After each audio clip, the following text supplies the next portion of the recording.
Hey there, welcome. Today we're diving into a secret that could have changed the course of World War II in the Pacific. A revelation hidden in the logs of a Japanese pilot on Valentine's Day in 1943. That day, amid the chaos over the Solomon Islands, a simple flight record uncovered a shocking truth. The American F4U Corsair, long portrayed by Japanese propaganda as inferior, was actually a game-changer in aerial combat, more powerful and resilient than anyone believed. But what if I told you that this aircraft's arrival shattered the Japanese myth of invincibility, exposing a deadly flaw in their strategy, and that their most elite pilots, once masters of the skies, were about to face an unstoppable force that turned their world upside down?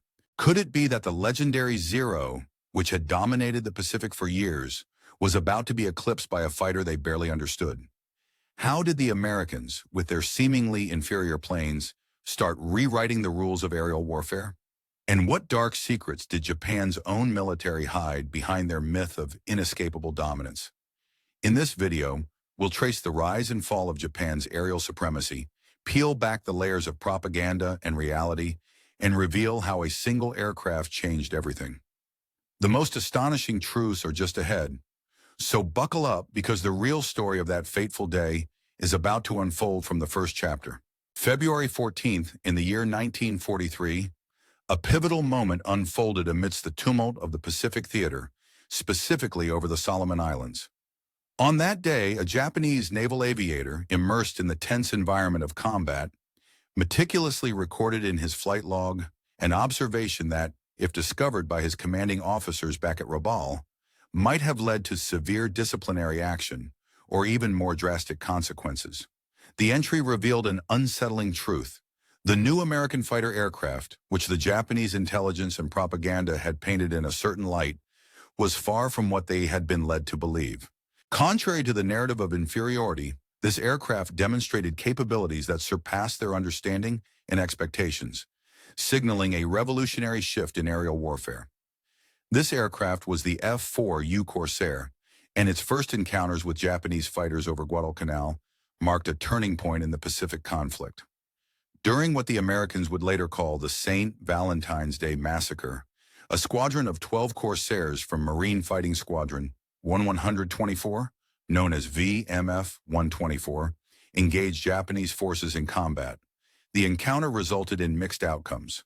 2 Corsairs were lost, along with several other Allied aircraft, but Japanese losses were also notably significant. Despite the immediate tactical setback, this engagement heralded the arrival of an aircraft that would fundamentally change the nature of air combat throughout the Pacific. The arrival of the Corsair introduced a new era where traditional beliefs about aerial superiority, the invincibility of certain Japanese fighters, notably the Mitsubishi Zero, and the overall technical dominance of Japanese aviation would be challenged. The aircraft's performance and resilience began to dismantle core Japanese assumptions about their air force's invincibility and technological supremacy. The Japanese pilots, at that moment unaware, were witnessing only the beginning of a transformation that would see their most elite naval aviators, who had previously dominated the skies from Pearl Harbor to Singapore, driven into desperation.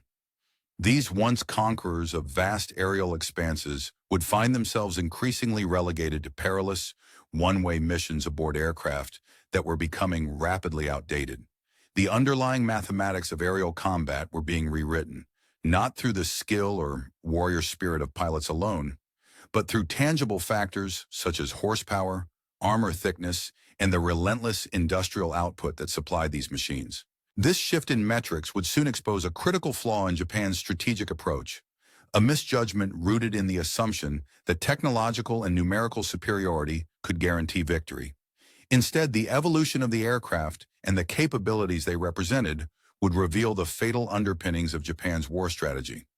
To fully grasp the psychological impact the Corsair inflicted upon Japanese naval aviation, it is essential to recognize the extraordinary confidence that pervaded the Japanese military in the early months of 1943. For more than 2 years, the Imperial Japanese Navy's Zero fighters had reigned supreme in the skies across the Pacific, dictating the aerial landscape with near impunity. The statistics of their dominance were almost intoxicating.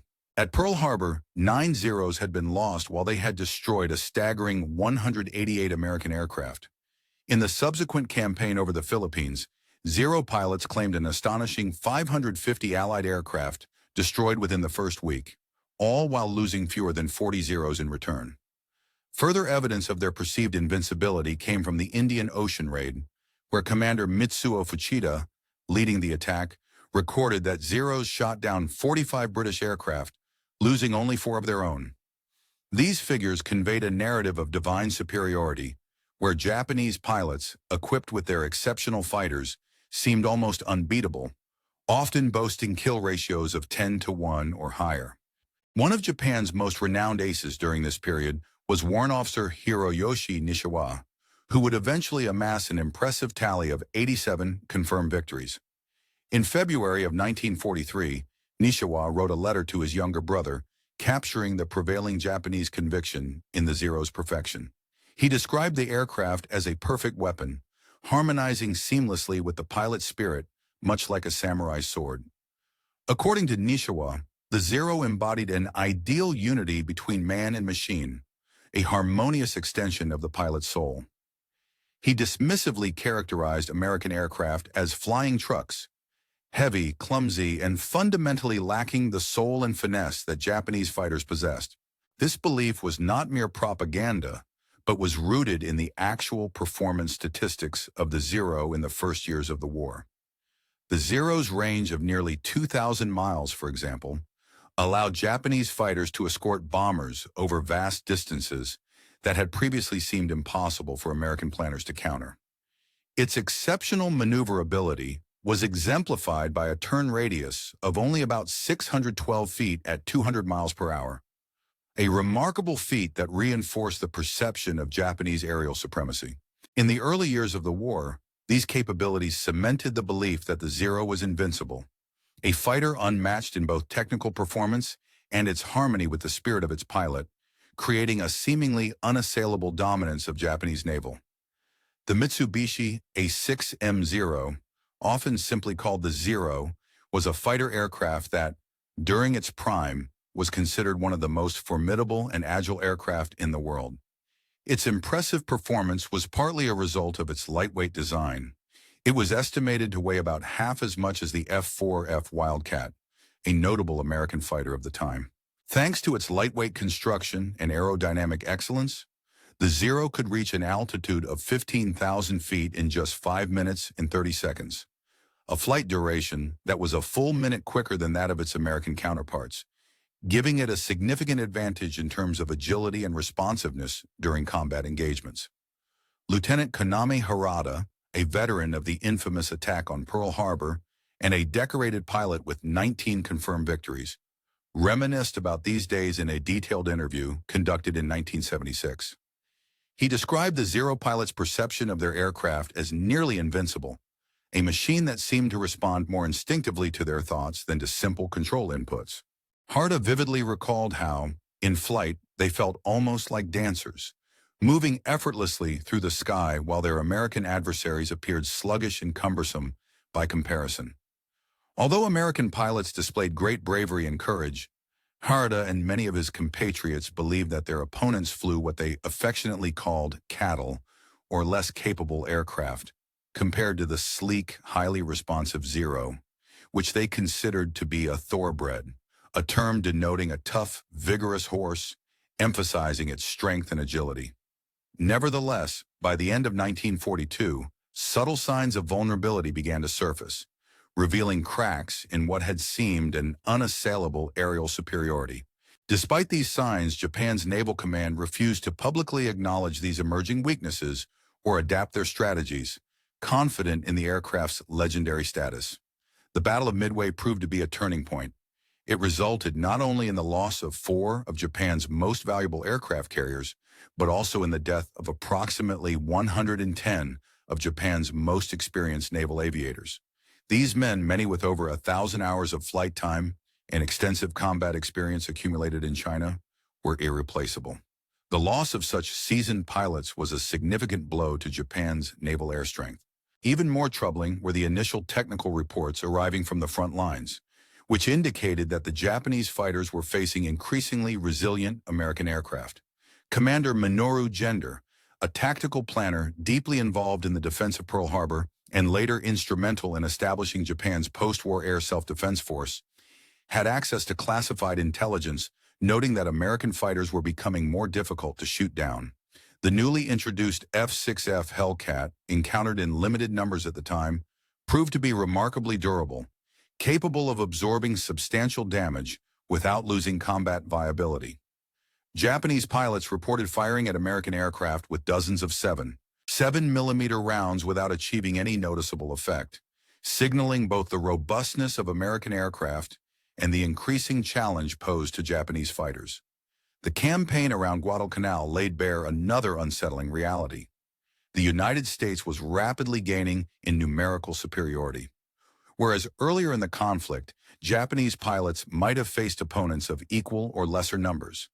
By early 1943, American formations often consisted of 20, 30, or even 50 aircraft, a staggering advantage in numbers that Japanese tactics found increasingly difficult to counter. The march of industrial production and technological innovation in America was gradually rendering traditional Zero tactics obsolete. The first confirmed aerial engagement between the Zero and the newer F4U Corsair occurred on the 14th of February, 1943.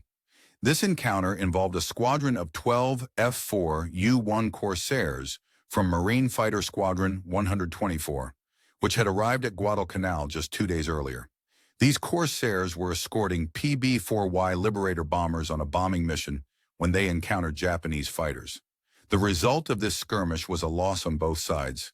2 Corsairs, 4 P-40 Warhawks, 4 P-38 Lightnings, and 2 Liberator bombers went down, while the Japanese lost 3 Zeros, along with some additional bombers. Though the combat was tactically inconclusive, it marked the beginning of a new era in Pacific air combat, with the Corsair rapidly emerging as a dominant fighter. The technological disparity between the Zero and the Corsair was striking and alarming for Japanese analysts.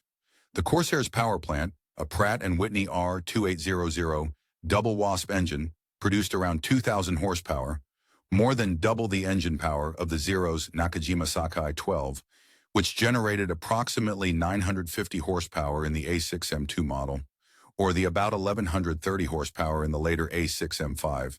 This dramatic increase in engine power translated into significant performance advantages. The Corsair could reach a maximum speed of roughly 117 miles per hour, compared to the Zero's 331 miles per hour.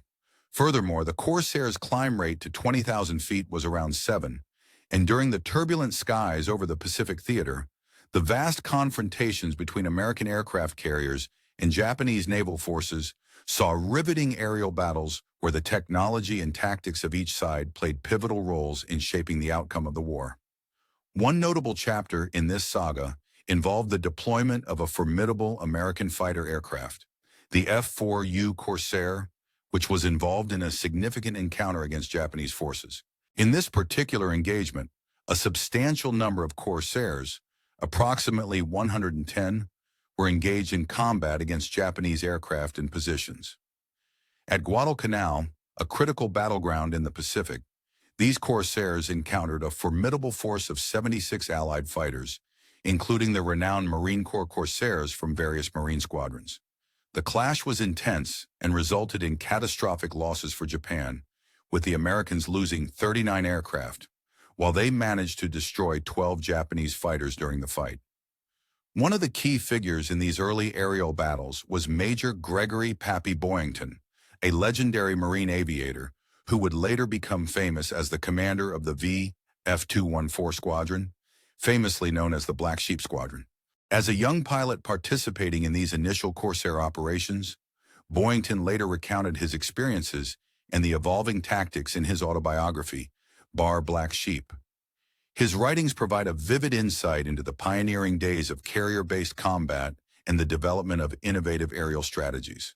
The Japanese Zero, a symbol of Japanese air power, was initially considered a joy to fly due to its agility and simplicity. It was especially effective when flown at slow speeds, allowing pilots to exploit its maneuverability. However, American pilots quickly learned that by maintaining high speeds and altitude, they could make the most of their aircraft's capabilities. The tactic known as boom and zoom involved diving from higher altitudes at great speed, firing weapons during the brief high-velocity pass, and then climbing back up to altitude using the aircraft's energy reserves, thus avoiding the Zero's superior turning ability at low speeds. This technique became a staple of Allied air tactics and proved highly effective against the Japanese fighters.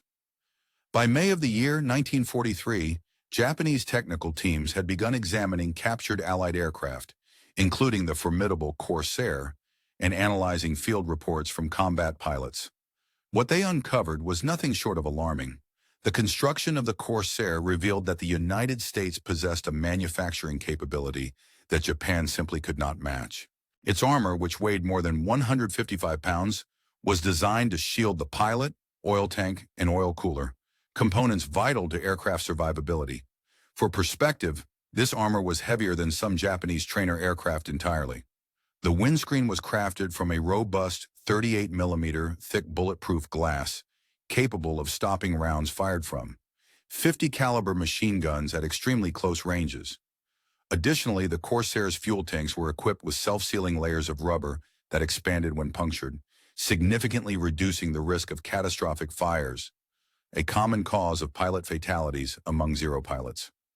Perhaps most striking, however, was the armament, an array of 6 Browning, 50 caliber machine guns, each firing shells with 8 times the kinetic energy of the Zero's 7.7mm machine guns. The Corsair carried approximately 2,300 rounds in total, providing enough firepower for approximately 30 seconds of continuous firing in combat, a volume 3 times greater than the Japanese Zero's armament capacity. The aircraft was also equipped with ANM-2 armor-piercing incendiary rounds capable of penetrating up to 21 millimeters of armor at 500 yards, a testament to its destructive potential, especially when compared to the Zero, which offered virtually no armor protection. By the middle of 1943, intelligence reports reaching the Japanese Naval Command painted a bleak picture of American industrial output and technological advances. The United States, by the end of the war, was projected to produce approximately 12,571 Corsairs, including 4,952 in our F4U 1A and F4U 1U models, along with various later versions. Additionally, Goodyear manufactured nearly 4,941 FG variants, and Brewster produced about 735 F3A models. In stark contrast, Japan's entire production of the Zero, which spanned the duration of the war, amounted to nearly 10,449 aircraft, with Mitsubishi responsible for producing approximately 3,879 units in Nakajima for roughly 6,570. However, raw numbers only tell part of the story. American aircraft production was marked by continuous innovation. Each new variant incorporated technological improvements to enhance performance and survivability. The F4U 1A variant, for example, featured a raised cockpit to grant the pilot better visibility. The F4U 1C was armed with 4 20mm cannons, significantly increasing firepower, and the F4U 1D was capable of carrying up to 4,000 pounds of ordnance. By late 1944, the training program in question was incredibly demanding. Designed to forge pilots of exceptional skill through a highly selective process that resulted in an extraordinarily high attrition rate of approximately 95%. This rigorous system, while effective at producing top-tier aviators, was inherently limited in scale, capable of graduating only around 100 pilots annually. In stark contrast, by the year 1943, the United States Navy had established an expansive and highly efficient flight training regime capable of producing an astonishing 25,500 pilots each month. These pilots, once trained, typically received around 600 hours of flight instruction before being deployed into combat situations. This comprehensive training included roughly 200 hours specifically in advanced fighter aircraft, which greatly enhanced their combat effectiveness. Meanwhile, Japanese replacement pilots in 1943 averaged only between 150 and 100 hours of total flight time in their training regimes. By the year 1945, some kamikaze pilots, who volunteered for suicidal missions, had accumulated as little as 40 hours of flying experience. The stark contrast in training hours reflected the underlying mathematical realities of the two systems. For each experienced pilot lost in combat, the Japanese military had to replace him with a fresh recruit who had only received 1/6 of the training hours. Conversely, every successful aerial kill of a Corsair fighter meant that the downed aircraft was replaced by a new pilot with equivalent or even superior training, thereby maintaining or enhancing the overall combat proficiency of American forces. As a result, the gap in qualitative capability between the trained pilots on either side widened steadily with each engagement. This growing disparity became vividly evident in the Pacific theater. The Japanese fortress of Rabaul, located in the South Pacific, turned into a graveyard for Japanese naval aviation as relentless battles with Corsair-equipped squadrons relentlessly decimated their remaining experienced pilots. Between October 1943 and February 1944, continuous combat operations resulted in such high losses that Japan's veteran cadre of skilled pilots was effectively annihilated. The statistical record from this period paints a clear and uncompromising picture of systematic destruction. On the 11th of November, 1943, carrier-based air groups, including Corsairs, launched attacks on Rabaul's harbor and airfields. Out of a total of 270 Japanese aircraft available, 35 were destroyed outright, while another 40 sustained damage. By the 17th of December, 1943, during another major raid involving 31 Marine Corsairs, 22 Navy Hellcats, and 23 RNZAF AFP-40s, Japanese forces found themselves barely able to mount any meaningful opposition. The few interceptors that did attempt to challenge these assaults were quickly shot down, revealing the overwhelming superiority of American air power. Come January 1944, Japanese pilots had become increasingly reluctant to engage Corsairs unless they possessed overwhelming numerical superiority, marking a stark reversal from the early war period of 1941, when single Zeros dared to attack entire squadrons of the enemy. By that time, the once confident Japanese pilots had become hesitant. Their fighting spirit diminished in the face of the relentless American advantage in training, aircraft technology, and tactics. Although the F4U Corsair did not take part in the Battle of the Philippine Sea on June 19, 1944, carrier operations during this pivotal encounter were still predominantly executed by the F-6F Hellcat fighters. The outcome of the battle vividly demonstrated the complete reversal of aerial dominance achieved by the United States. The results were catastrophic for Japan.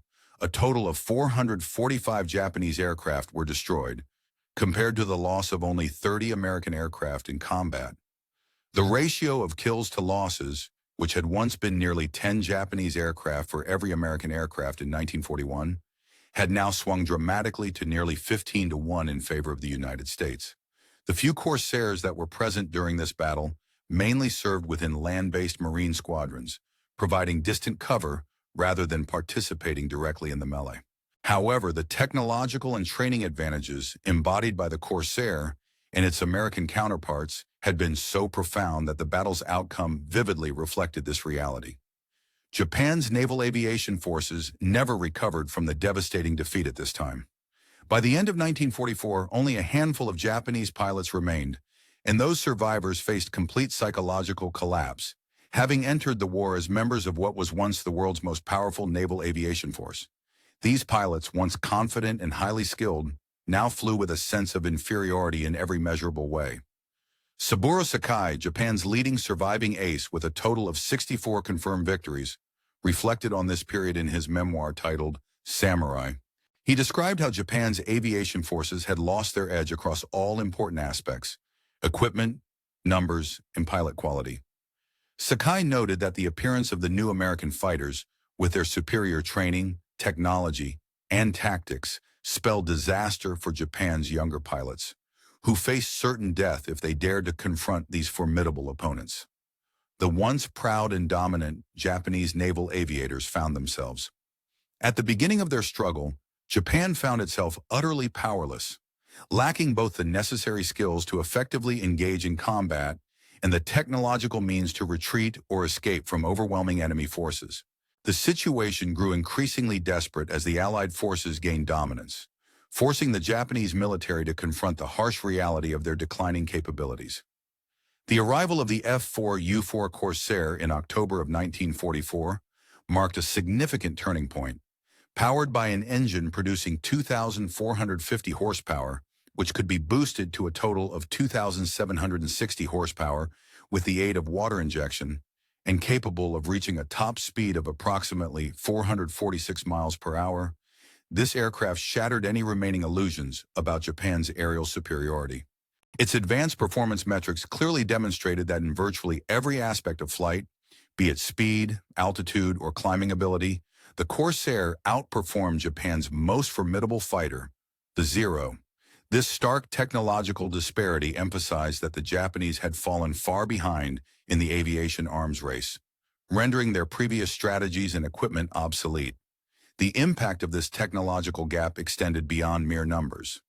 It was a profound psychological blow to Japan's military morale and strategic outlook. The evolution from proud elite fighter pilots to desperate self-sacrificing kamikaze attackers reflected an ultimate acknowledgement of defeat. Vice Admiral Takajiro Onishi, the architect behind the kamikaze strategy, candidly explained this brutal shift during a staff meeting. He admitted that if Japan persisted with traditional combat tactics, their aircraft and pilots would be annihilated with little to no meaningful damage inflicted on the enemy. Conversely, if they resorted to special attacks, though still resulting in the complete loss of their aircraft, they might still inflict significant damage upon the Allies, offering a tragic, albeit hopeless, form of resistance. The first organized kamikaze attack took place on October 25, 1944, during the Battle of Leyte Gulf. 50 Zero fighters, armed with 250-kilogram bombs, launched a suicidal assault against American escort carriers. This attack exemplified the desperate measures Japan resorted to in a bid to turn the tide of the war, despite the clear imbalance in resources and technological advantages. Meanwhile, the pilots flying Corsair aircraft from Marine squadrons found themselves confronting an entirely new threat, that of suicide attacks, an alarming reversal from traditional aerial combat. No longer were they engaged in dogfights with enemy fighters. Instead, they were intercepting pilots committed to self-destruction for their homeland. Lieutenant Yukio Seki, who led the first recorded kamikaze mission, expressed the tragic realities of this situation in a poignant message before his death. He stated, "Japan's future is bleak if it is forced to kill even one of its best pilots," implying that the toll on Japan's trained aviators was already devastating. Furthermore, he confided, "I am not going on this mission for the Emperor or for the Empire. I am going because I was ordered to." This poignant confession underscored the tragic loss of agency among pilots who were forced into missions they did not believe in, driven solely by obedience and a sense of duty.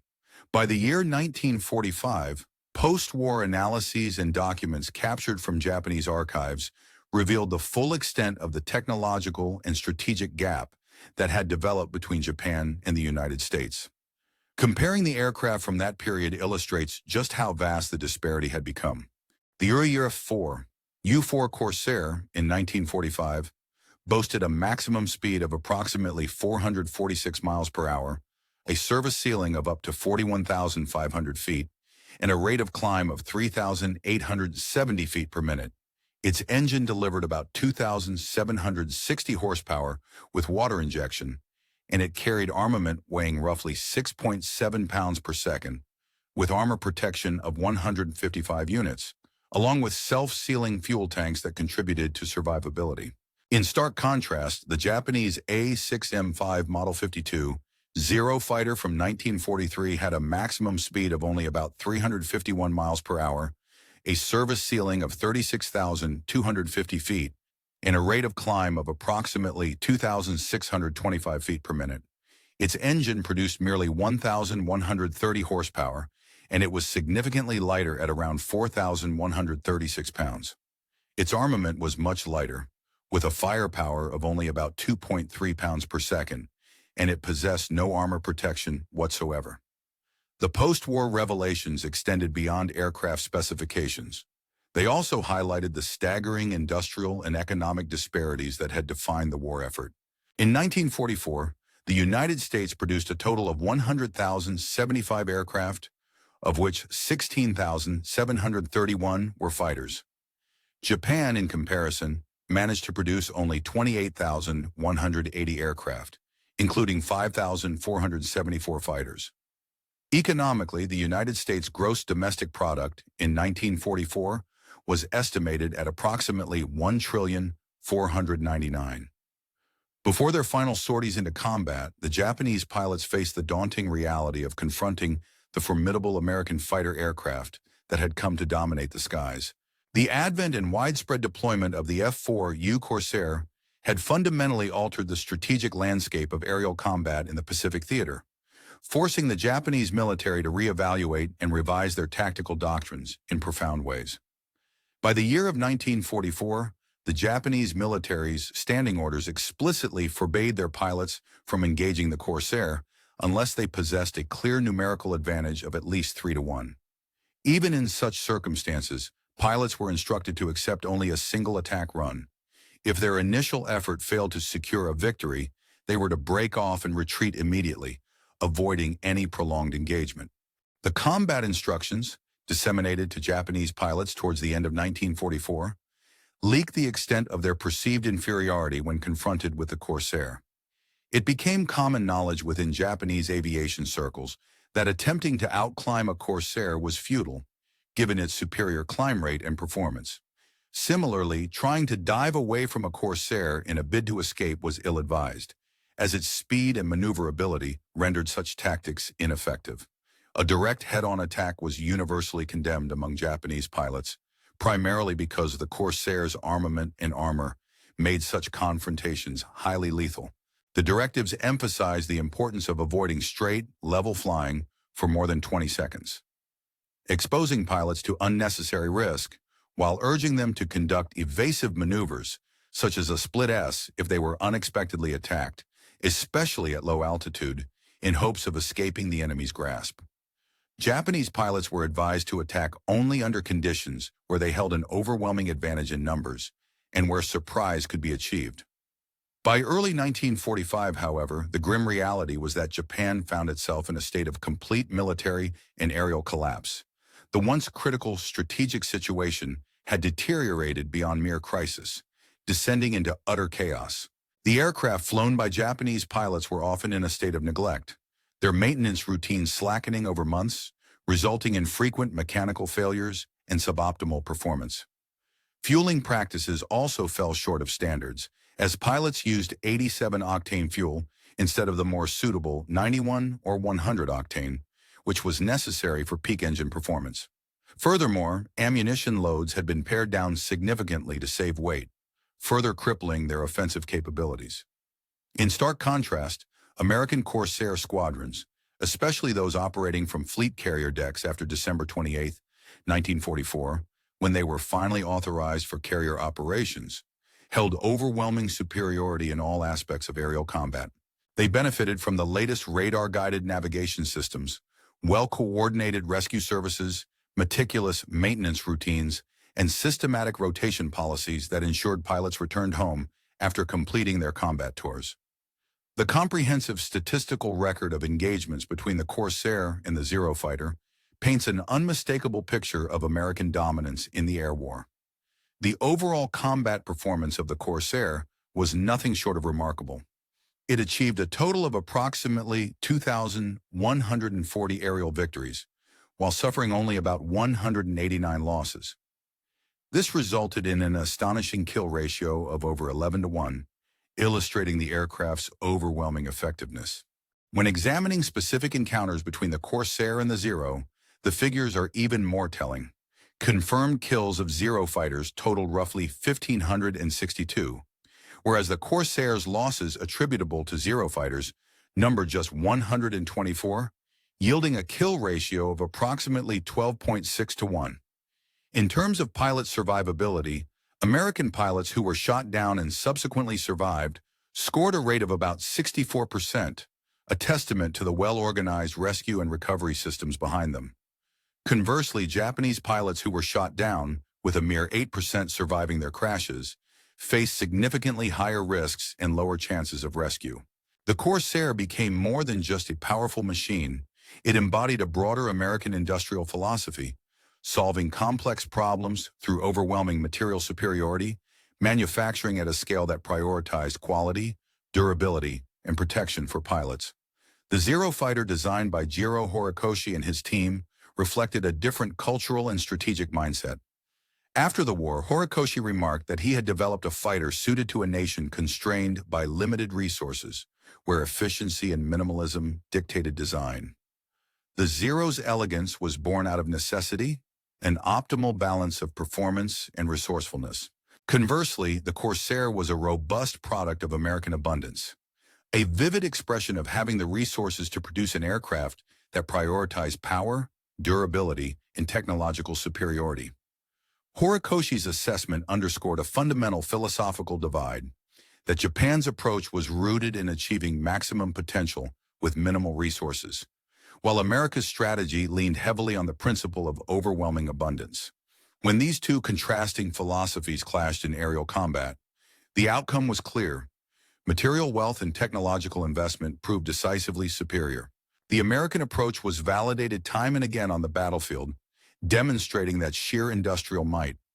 Throughout history, the advantage of sheer numbers often surpasses the limitations of inferior equipment, revealing that quantity can, in its own right, create a certain form of superiority.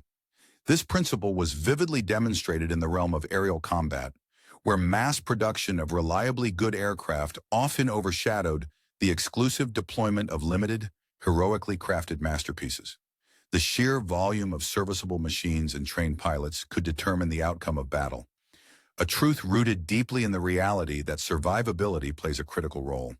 A dead pilot, regardless of skill or valor, is unable to learn from experience or contribute further to the war effort, emphasizing the importance of durability and resilience in aircraft design.